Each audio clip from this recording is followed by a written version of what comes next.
नमस्कार, आप देख रहे हैं पीडीएस न्यूज। मैं हूं पीसी सैनी। रविवार को अजीतगढ़ पंचायत समिति क्षेत्र के गांव खटकड़ मोड़ रायपुर जागीर में भाजपा की जन आक्रोश यात्रा के सफल समापन के अवसर पर विशाल आम सभा का आयोजन हुआ। आम सभा को संबोधित करते हुए अलवर सांसद महंत बालकनाथ ने कहा कि राज्य की गहलोत सरकार के खिलाफ प्रदेश की जनता में भारी आक्रोश व्याप्त है, जिस कारण भाजपा ने पूरे प्रदेश में जन आक्रोश यात्रा निकाली है। यात्रा में देखने को मिला कि राज्य की जनता दुखी और परेशान है। उन्होंने कहा कि राज्य की कांग्रेस सरकार के 4 साल में किसान, मजदूर, युवा, महिलाएं भारी परेशान व दुखी दिखाई दे रही हैं। राज्य की गहलोत सरकार के 4 साल के कार्यकाल में कानून व्यवस्था लच्चर हो गई है। राज्य में जंगल राज स्थापित हो गया है। दिन दहाड़े गैंग चलाने वाले हत्या कर फरार हो जाते हैं। पुलिस कुछ नहीं कर पा रही है।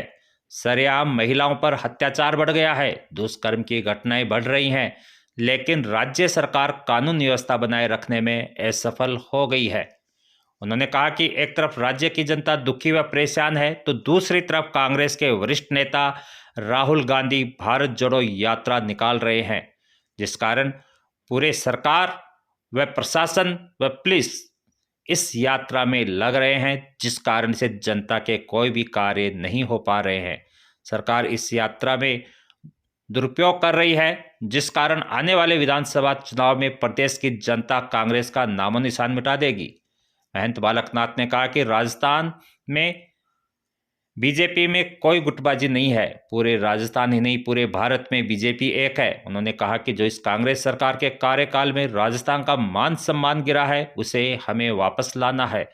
राजस्थान को आगे बढ़ाना है एवं राजस्थान में खुशहाली लानी है। सभा को संबोधित करते हुए जिला भाजपा के पूर्व अध्यक्ष एवं पूर्व विधायक जाबर सिंह खर्रा ने कहा कि जन आक्रोश यात्रा में उनको जनता का बहुत ज़्यादा सपोर्ट मिला। लोगों ने राज्य की कांग्रेस सरकार के इस 4 साल के कार्यकाल की जमकर आलोचना की, जिस कारण देखने को मिला कि प्रदेश की पूरी जनता कांग्रेस सरकार से दुखी व परेशान है।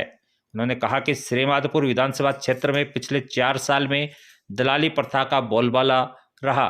भोली भाली जनता को दलालों ने अपने चुंगल में लेकर कार्य करवाने की बात कही। मैं इतना इस बात में आगे बढ़ते हुए कहना चाहता हूं कि जो वर्तमान की स्थिति राजस्थान की बनी है और जो ये कांग्रेस सरकार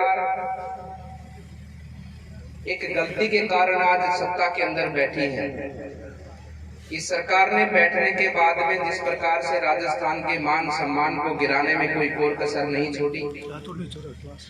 राजस्थान में जिस प्रकार से गुंडा राज, भ्रष्टाचार हर स्तर पर राजस्थान में लूट मचने का एक तांडव चल रहा है, होड़ चल रही है आपस के अंदर। जनता दुखी है, प्रताड़ित है, परेशान है अपने वर्तमान के जीवन को लेकर, आने वाले भविष्य को, आने वाली पीढ़ी के भविष्य को लेकर। और ये भारतीय जनता पार्टी का कार्यकर्ता और भारतीय जनता पार्टी संगठन आप सबके बीच में, आपके दुख के अंदर सहभागी होने आपके बीच में आया है और साथ ही साथ में ये विश्वास दिलाने आप सबके बीच में पहुंचा है कि हम भारतीय जनता पार्टी के कार्यकर्ता हम सब आपके साथ में हैं और इस सरकार को हम सब उखाड़ कर फेंकेंगे और पुनः राजस्थान के अंदर हम एक विकास की गंगा को आगे बढ़ाएंगे। इस भाव से इस यात्रा का आयोजन किया गया और आप सबको इन कांग्रेस सरकार, इन कांग्रेस के लोगों के कर्तव्य के बारे में, इनके कथन के बारे में, इनके कर्म के बारे में, इनके धर्म के बारे में हम सबको आपको ज्यादा बताने की आवश्यकता नहीं है। ये वर्तमान का जो 4 साल का शासन है, इस 4 साल के कांग्रेस के शासन ने तो हदें पार कर दी हैं। कभी किसी ने सोचा ही नहीं था कि ऐसा भी कांग्रेस का शासन हो सकता है क्या। हम तो राजनीति में बहुत नए हैं। आप सबने बहुत चुनाव देखे हैं, बहुत लोगों को नेता मंत्री बनाया है, सरकारें बनाई हैं। आज गांव में बुजुर्ग कहते हैं कि हमने अब तक के इतिहास में, अब तक के आजादी के इस कालखंड के अंदर हमने ऐसी सरकार नहीं देखी, हमने ऐसा काम ही नहीं देखा। कि मुख्यमंत्री तो कहने को हर स्थान पे, राजस्थान में या किसी भी प्रदेश में एक प्रदेश का एक ही मुख्यमंत्री होता है, लेकिन ये पहली देश के इतिहास में सरकार है जिसके अंदर जितने भी कांग्रेस के और समर्थित विधायक है सारे के सारे अपने आप में मुख्यमंत्री हैं। इतने मुख्यमंत्री होने के बाद भी आज राजस्थान विकास के पथ पर सबसे पिछड़ा हुआ राज्य है। जब विकास आगे बढ़ रहा था, राजस्थान आगे बढ़ रहा था। आज 4 साल के अंदर कोरोना का समय भी आया, लेकिन सभी समय को हमने इन सभी दुखों को सहा और उन पर विजय प्राप्त की।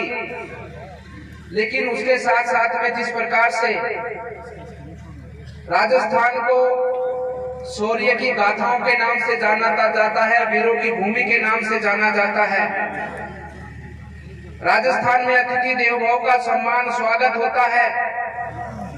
राजस्थान की भूमि पर दुनिया का कोई भी नागरिक किसी भी देश का रहने वाला क्यों ना हो, लेकिन उसकी हार्दिक इच्छा होती कि वो राजस्थान की भूमि पर जाए, वहां के लोगों से मिले। इस प्रकार की भूमि है हमारी। लेकिन इस वर्तमान कांग्रेस सरकार ने आज राजस्थान की भूमि को, राजस्थान के इस पूरे प्रदेश को जिस प्रकार से अपने षड्यंत्रों के कारण, जिस प्रकार से अपने इस कुशासन के कारण, जिस प्रकार से इस गुंडा राज के कारण आज राजस्थान को पूरे विश्व भर में अपमानित किया है, ये सब भी हम सबको ध्यान रखना होगा। हम जाते हैं बाहर, हम पूरे भारत में भी जाते हैं, बाहर के लोग भी हमसे मिलते हैं। वो कहते कि क्या हो रहा है राजस्थान में। आए दिन यहाँ पर महिलाओं के साथ में अत्याचार होता है, आए दिन यहाँ पर गैंगवार होता है, निर्दोष नागरिकों को मारा जाता है, जेलों से मुजरिम छुड़ाए जाते हैं।